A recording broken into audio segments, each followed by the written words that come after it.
Welcome into OutKick, the show. I am your fearless leader, Clay Travis. I hope all of you are having a spectacular Halloween opening Monday week.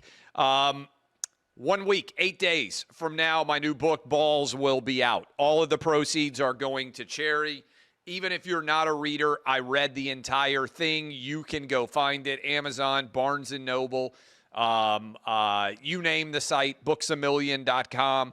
Anywhere you go to buy books, this book will be available there. And I'm going to be sharing a link shortly where there will be a bunch of autographed copies. I'm not doing a traditional book tour, just too busy. But if you want an autographed copy, I am going to be signing a limited edition number of autographed copies, which I will be sharing with all of you in the near future. Let's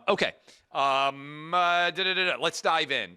Biggest news story out there by far is LSU has fired Brian Kelly, and they have announced that I believe their tight ends coach is going to be the new offensive coordinator as they get ready. They are on a bye this week for playing at Alabama in 12 days from now on November the 8th. LSU, without Brian Kelly, will be on the road against Alabama, and this comes in the aftermath of a 35-0 run that the Texas A&M Fighting Aggies put on LSU on a Saturday night in Baton Rouge, which does not happen very often. The governor got angry. Jeff Landry, the Board of Trustees, got angry, and Brian Kelly has now been fired. I asked the question now because we have three major jobs open.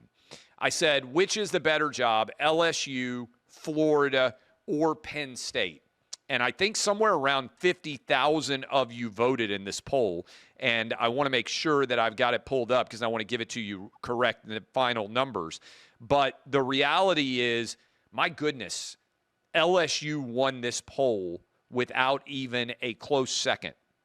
LSU, Florida, or Penn State, 46,000 of you, to be fair, voted. 62% of you said LSU was the best job available.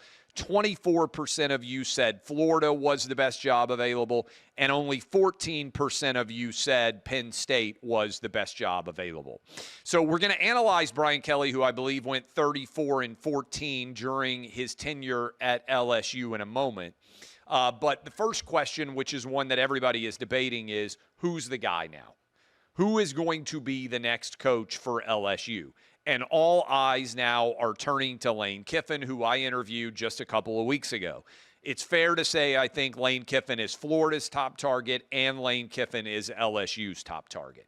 Here is the complicating factor on Lane Kiffin that I hear very few people talking about, but is very important. If you make the playoff, which Ole Miss is now in a position to do after their big win over Oklahoma, figuring out how to coach a different school than the school that you are coaching in the playoff is incredibly difficult to take charge of. I believe, and team, you can correct me if I'm wrong with this, the first round of the playoff is set for December 19th. Now, Ole Miss is in the mix to potentially be one of the four teams that gets a bye into the second round. If you get a bye into the second round, those games are being played around New Year's Day. With the transfer portal and everything associated with this, it's going to be very difficult, I think, and the signing day and everything else, it's going to be very difficult to wait that long for a head coach. Now, maybe Florida will wait, maybe LSU will wait, maybe Penn State will wait. But if you are a really good coach, chances are that you are going to end up in a position where you're in the playoffs and you aren't really able to go to a job as you would ordinarily be able to go by the end of November. So I think this is something worth paying attention to. Now, make sure we clip this because it will go everywhere. Here's what I would do if I were in charge of LSU. If I were Governor Jeff Landry, if I were Scott, who is the governor, obviously, if I were athletic director Scott Woodward, I would call up Jimmy Sexton and or Nick Saban directly, but probably Jimmy Sexton, his agent. And I would say, we want you back at LSU, Nick. We'll pay you $25 million a year. We believe that you are head and shoulders better than every other coach in college football right now. You have already remade. It was really Nick Saban going to LSU that made LSU into the championship program that it has been, where Les Miles could win a title and where Coach O could win a title. For those of you out there that are around my age, LSU was a mess, kind of a joke. In the 80s, in the 90s, they were not very good for about 20 years.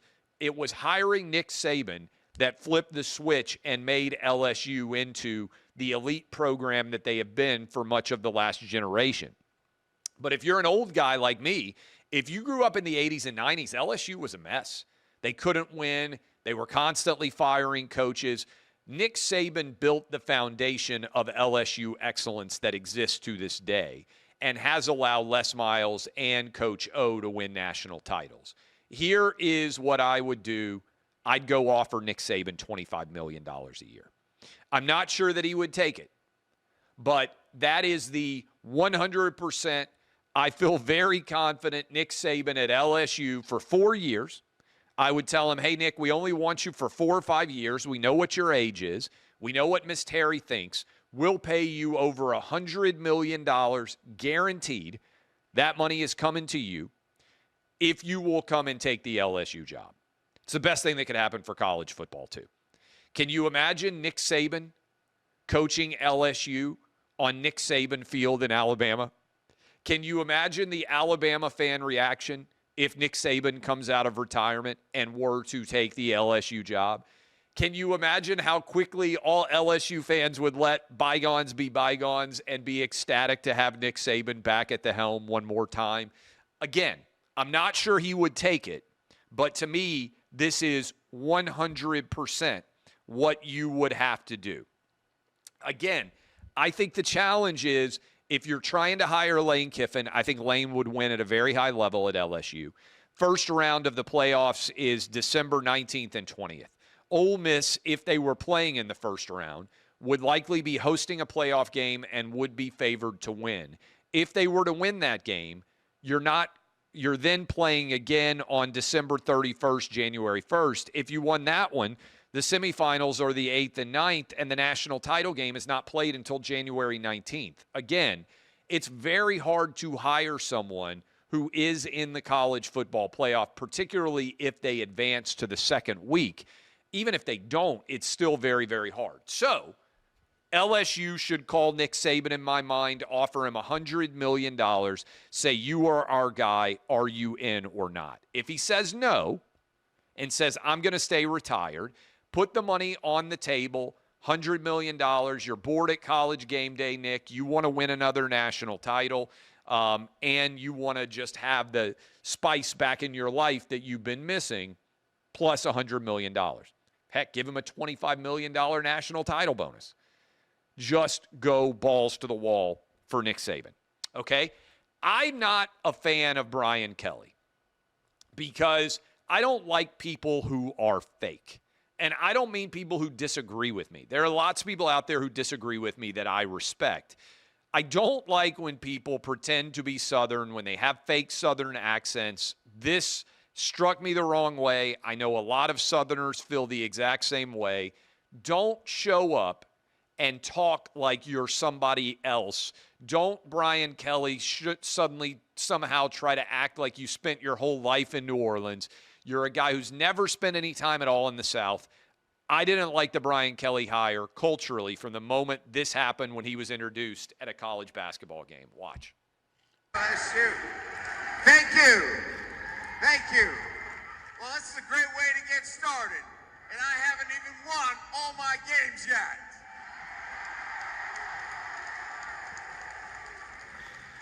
It's a great night to be a Tiger. I'm here with my family, and we are so excited to be in the great state of Louisiana, but more importantly, to be with you great fans, and to be part of what is going to be an incredible ride here at Louisiana State University. Okay, we'll see what happens there with the LSU job. Let's talk about the game that was actually played. Texas A&M went on the road and obliterated LSU at night so badly that Brian Kelly was fired essentially by the time he walked off the field.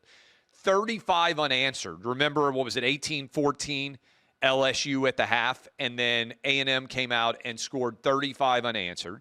Mike Elko in year 2 at Texas A&M. The Aggies are the only undefeated team at 8-0 in the SEC, and I have them right now. Guys, go ahead and pull up my OutKick top 10.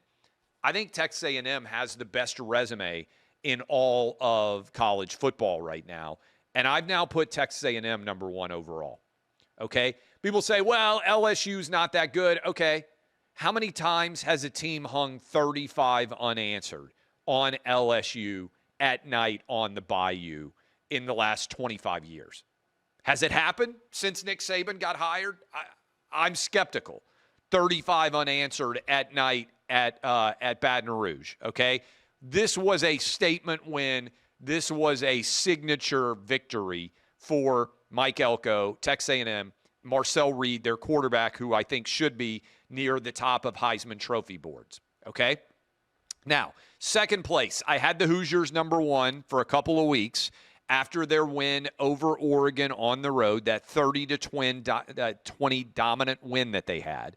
Indiana destroyed UCLA. They aren't just beating opponents, they are obliterating them, okay? So I've got Indiana second. Ohio State fans, you might need to clip this for the Buckeye fans. They're all angry at me. Ohio State, what signature wins? I get that you're 7-0. What signature wins would you point to and say, this demonstrates beyond a shadow of a doubt how good our team is? You beat Texas 14-7. Texas needed overtime on the road to beat Kentucky and Mississippi State, two not very good SEC teams. You beat Illinois. Okay. But you didn't beat them anywhere near as bad. What was it, 63-10 that Indiana beat them?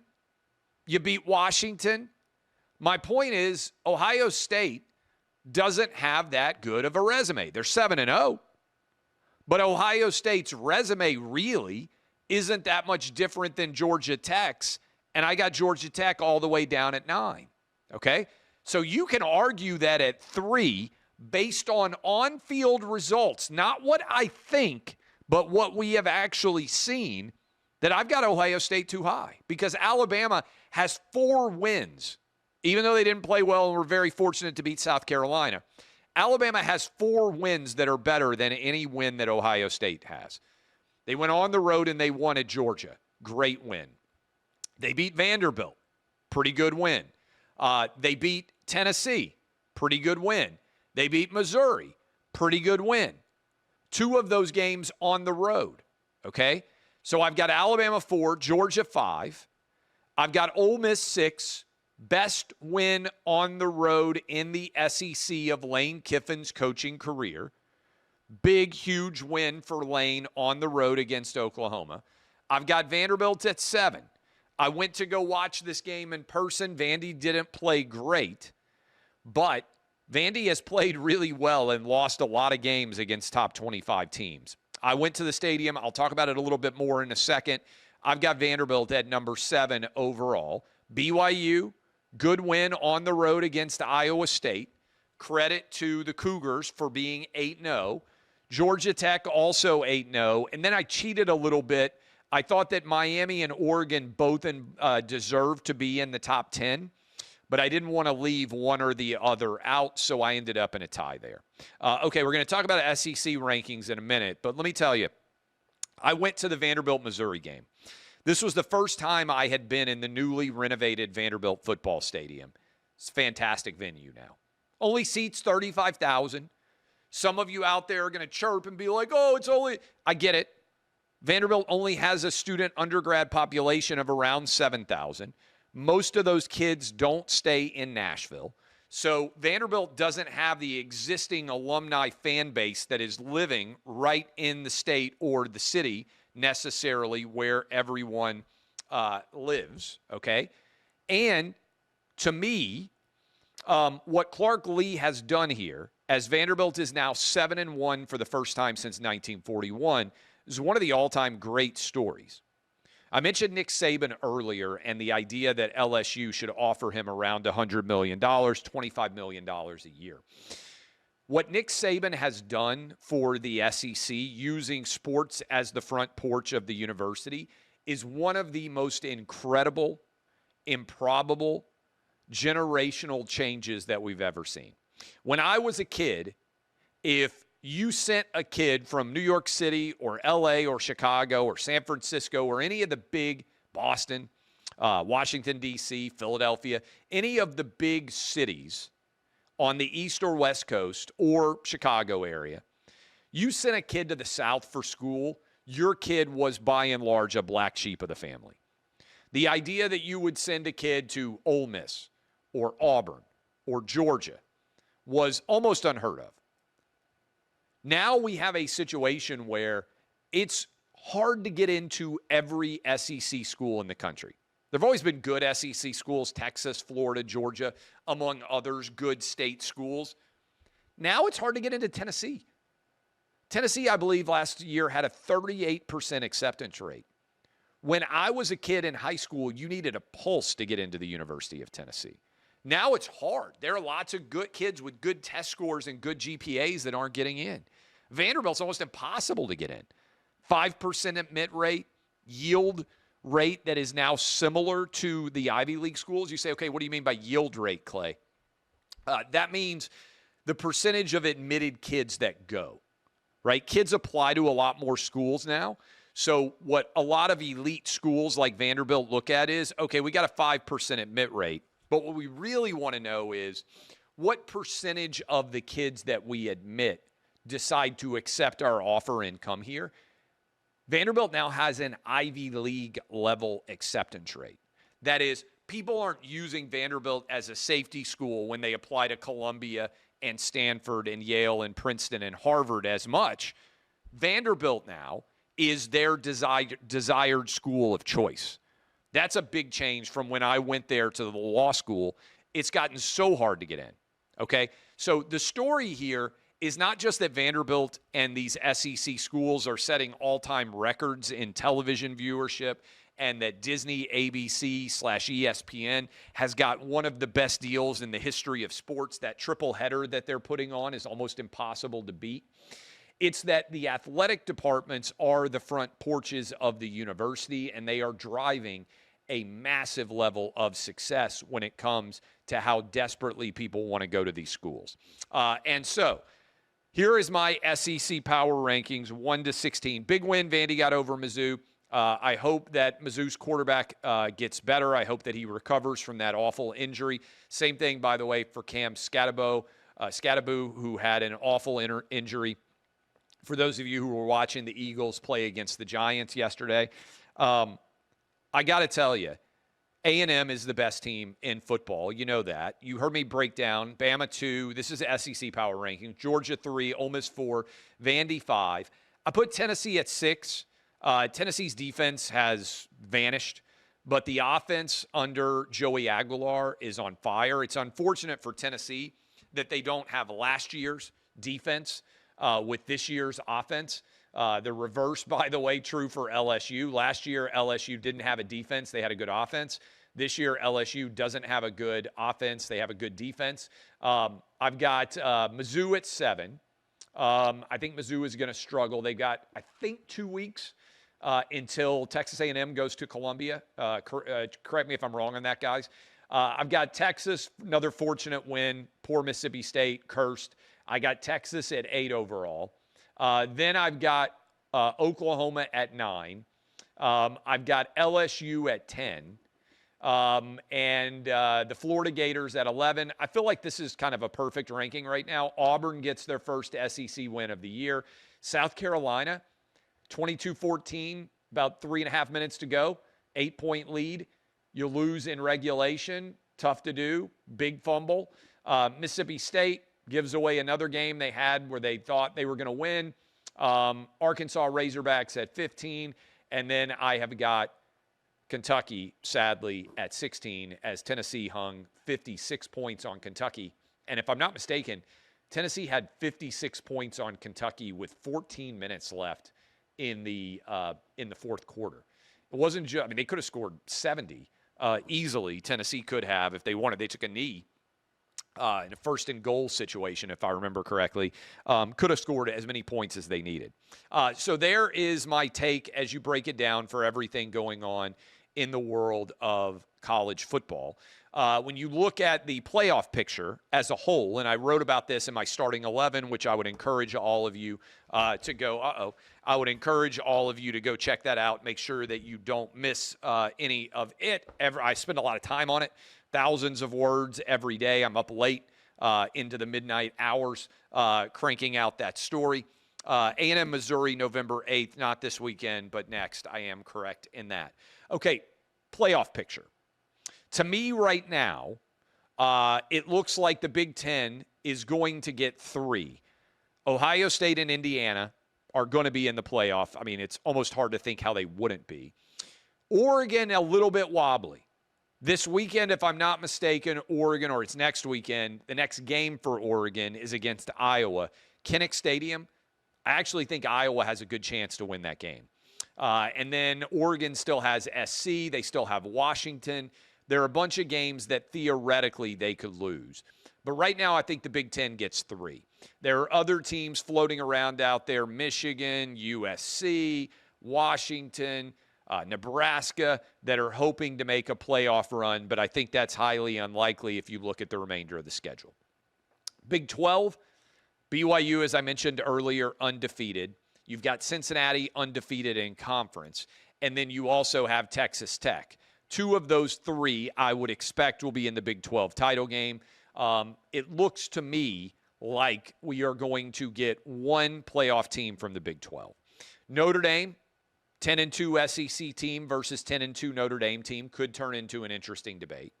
But if you break down Notre Dame and look ahead, they are in the mix.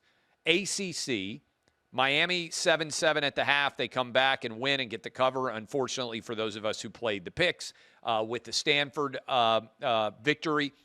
But Miami still has 5 games left in the SACC, I believe. Georgia Tech is undefeated. Miami's on the road against SMU this weekend. It feels to me like before all is said and done in the ACC that we're going to end up in a situation where the ACC gets 1 playoff team. That's my expectation. Again, I could be wrong.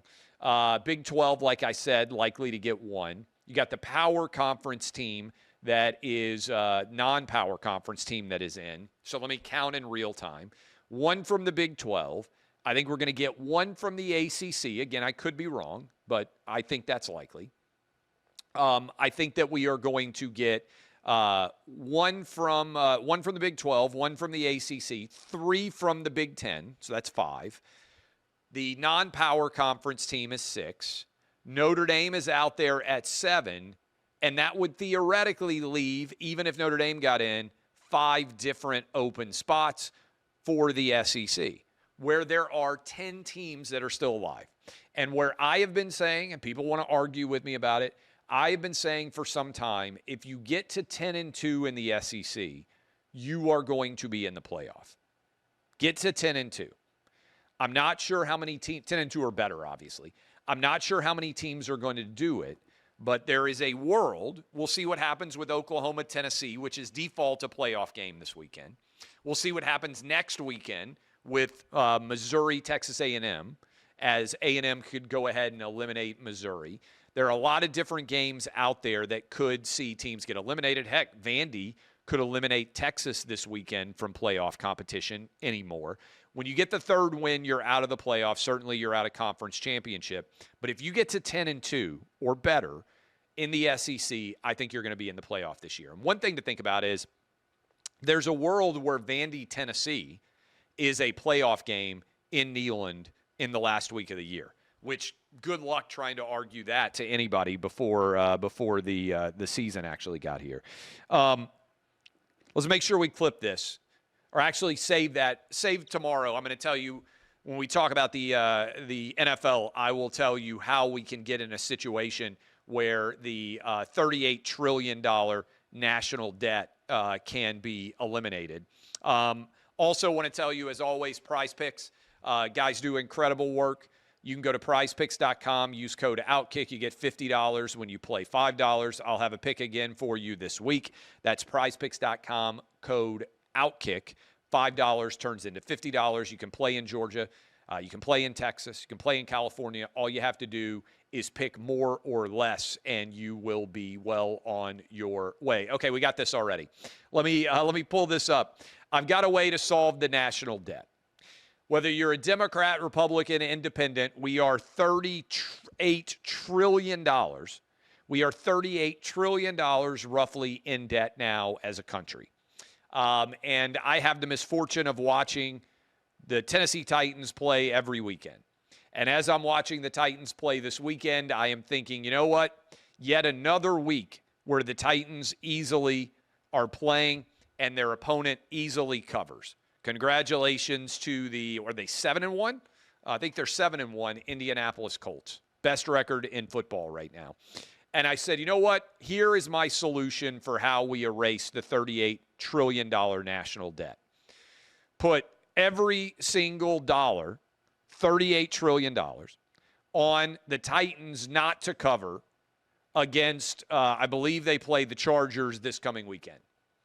Get somebody to take the other side, $38 trillion on the Titans not to cover. Boom, national debt is erased. President Trump, Vice President Vance, Marco Rubio, whoever is out there, Secretary of the Treasury Bessent, Secretary of Labor Howard Lutnick, or Commerce, I guess, is Lutnick. Let's get this done. $38 trillion. Just bet against the Tennessee Titans, and boom, we can solve the national debt once and for all. All right, we'll have a bunch more for you tomorrow. My name is Clay Travis. DBAP, unless you need to SBAP. I would appreciate you buying balls or going and getting the audiobook version of the book. I read the entire thing. You can listen to my dulcet tones and be able to consume the book without having to read it yourself. I'm on Will Cain right off the top of his program on Fox News in about 20 minutes. And I will see you guys on there and then tomorrow as well. This has been OutKick, the show.